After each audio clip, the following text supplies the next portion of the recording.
Today, we're going to talk about the 6 early signs of, dementia. Now, before I begin, I want to tell you a little story about what happened when I was in practice. And this relates to early signs of dementia that weren't really early signs of dementia. You see, when you're stressed or tired, or maybe you didn't sleep, you could have all of the symptoms of dementia, but not really have dementia. And the worst thing you could do is give your spouse or partner the wrong diagnosis, or even diagnose them at all. That's really, really bad. And this relates to a couple that came in my office quite some years ago with early signs of dementia. And as I was talking to the husband, I asked him, when did you first notice signs of dementia? He said, I'm not sure, but I think it was when my wife started to diagnose me. And I was like, oh, okay. And I noticed when they were sitting there, they were going back and forth. And the husband was having problems remembering certain things. And his wife was constantly correcting him and telling him, honey, you forgot again. And you're mixing up your words and et cetera, et cetera. And so I was brutally honest. And I actually just told her, that's going to make things worse. Every time you remind someone that you made a mistake, you're just going to lock it in and they're going to keep making the mistake over and over and over. So I pulled the wife to the side and I said, I want you to do an experiment.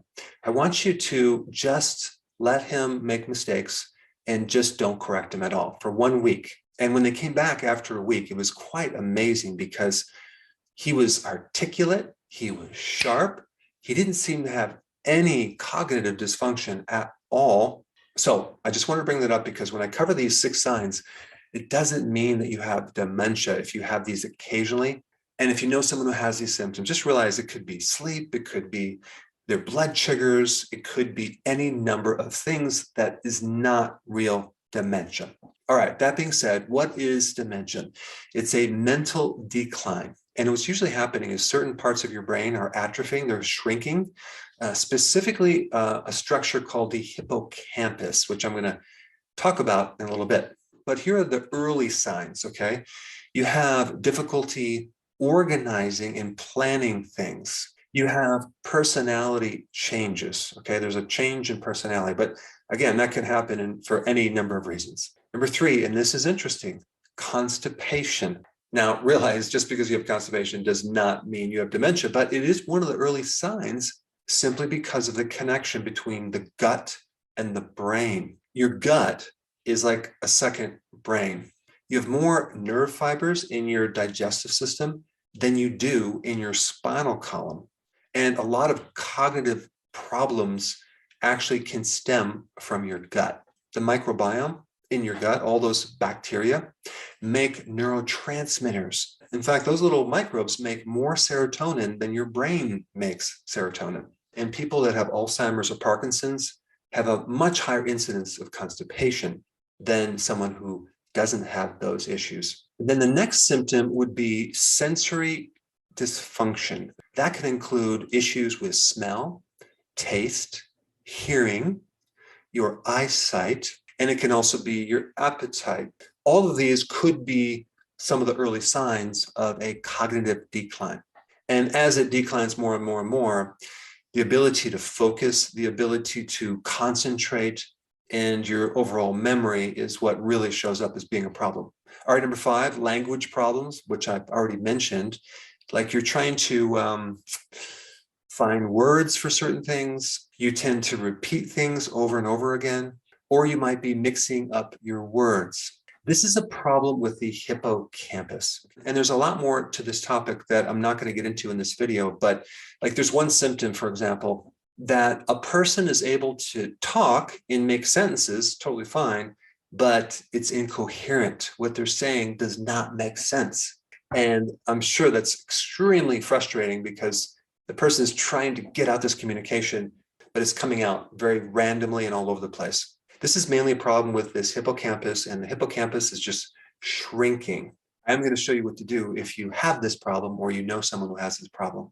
And the last sign of early dementia is the inability to navigate well in new places. So let's say, for example, you're going into a new place, you're trying to find a store, and you just cannot, for the life of you, find this location.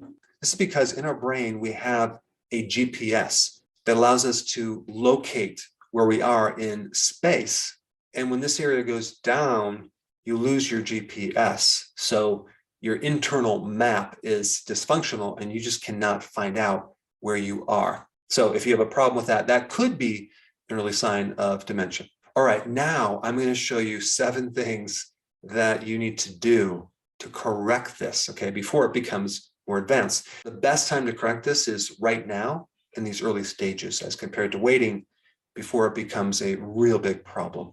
And I think you can correct it if you get it early enough. But the big problem in medicine is the lack of importance or significance that your diet makes in this area of your body. They don't seem to connect the dots between the great importance of what you eat and how that can affect your brain. They're more like, well, it could be genetic, could just be some stress, things just happen, and there's really nothing you can do about it. Your diet is key in preventing and even reversing dementia if you can get it early enough. All right, so the first thing to know is what would shrink your hippocampus, okay? A really common cause of a problem with hippocampus, especially when it atrophies, is a thiamine deficiency. That is a B1 deficiency. And you can look this up, it's well known, but usually that can happen from alcohol, but it can also happen when you're on a high carb diet. If you're consuming a lot of carbohydrates, you are going to deplete vitamin B1. So the more sugar you eat, the more carbohydrates you consume, the more B1 your body needs. The demand for thiamine goes way up when you consume carbohydrates because you need vitamin B1 to metabolize carbohydrates. And the more alcohol you drink, the more B1 you need as well. So number 1, start taking B1. And nutritional yeast is the best source of B1. And just make sure that you get the kind that's not fortified with synthetic vitamins. I recommend going on the natural side because synthetic vitamins might work initially, but they're not a good long-term solution. Now, of course, you also want to do things that will prevent a B1 deficiency. And that would be not drinking alcohol anymore and also giving up some of these carbs. But I have some good news. You can consume vegetable carbohydrates, right? So that's exciting. All right, let's switch to number 2. And I've already kind of talked a little bit about this, but you want to fix the gut, the microbiome. There's some real interesting research on Alzheimer's and Parkinson's, and there seems to always be a lack of diversity in the microbiome. There always seems to be gut inflammation in these patients as well. So one of the important things to do is to increase the diversity of the microbiome. And one of the best ways to do that is to start consuming different types of vegetables, not just one type of vegetable over and over and over, like just salad. But if you're going to do salad, have a wide variety of different types of salad, different types of fibers that have different phytonutrients that can then strengthen different strands. So that's one way. Another way is to do fasting. Fasting increases the diversity of your microbiome. Now, you would think if you starved off the microbes, they would get weaker, but they get stronger. And you have new strains that just kind of come out and start to thrive. It's part of a survival mechanism that has been evolving for eons. Now, also realize that your gut and your brain is bidirectional, okay? Through the vagus nerve, you have information going from the gut to the brain and information going from the brain down to the gut. So if you have a problem with your brain, you're gonna have a problem with your gut. If you have a problem with your gut, you can have a problem with your brain. And like I said before, a good amount of the neurotransmitters are produced by your microbes. A good amount of the B vitamins are made by your own microbes. And there's been some really good research on getting people off gluten and seeing huge improvements in dementia. And so gluten can actually worsen dementia. And I'm not just talking about going on a gluten-free diet. I'm talking about going on a low-carb, no-grain diet. And one little point about GMO foods.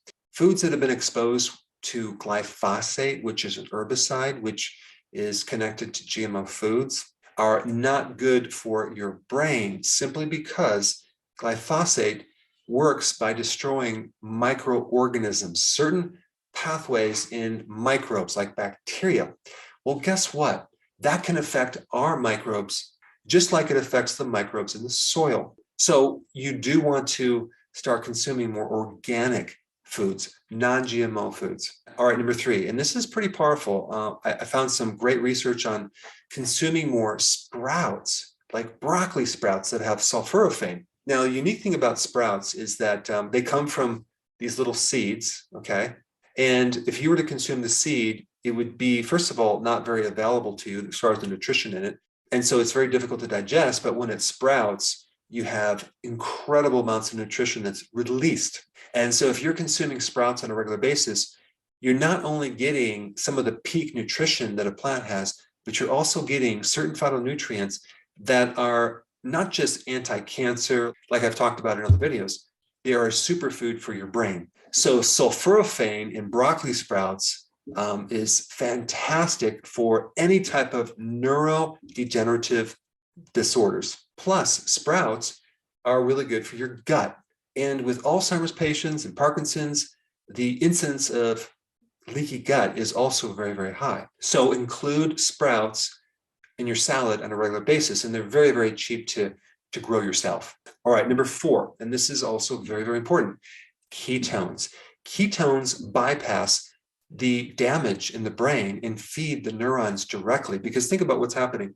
In the hippocampus, you're getting destruction of your brain cells. So we need to restore that. We need to feed the brain cells fuel.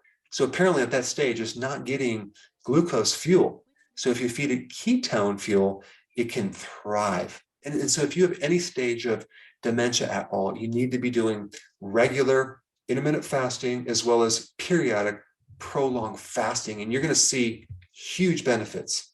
And for 2 reasons. Number 1 is that you're going to generate a lot more ketones than you would even if you went on a low carb diet. And you're also going to upregulate all sorts of genetic factors that support your brain.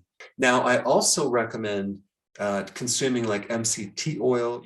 You can also do exogenous ketones. You can buy these ketones as a supplement. And so you just take like 1 tablespoon of MCT oil, maybe twice a day, and that will help your brain a lot. All right, ginkgo biloba has shown some significant benefits for dementia patients, specifically the extract EGB761. So apparently that extract gives you some significant neural protection to your brain. All right, number 6, this is a good one, lion's mane mushroom. You know, mushrooms are just fascinating. The research done on lion's mane is just off the charts as far as impacting your cognitive function. I mean, it's not insignificant. It creates a huge impact on your brain. So I'm going to put that information down below. And then there's the usual recommendations that I always talk about in my videos on your brain. That would be the omega-3 fatty acids, specifically DHA, found in fatty fish and fish oil, and especially cod liver oil. Then you also have vitamin D, which has a huge impact. Zinc, very important. Exercise, something else that's very important to increase oxygen to your brain. And sleep. If you're not sleeping, you're going to jack up cortisol, you're going to be more stressed, and you're going to deplete the brain of oxygen. Now, if you haven't seen my recent video on the brain, you need to check this out. I put it up right here.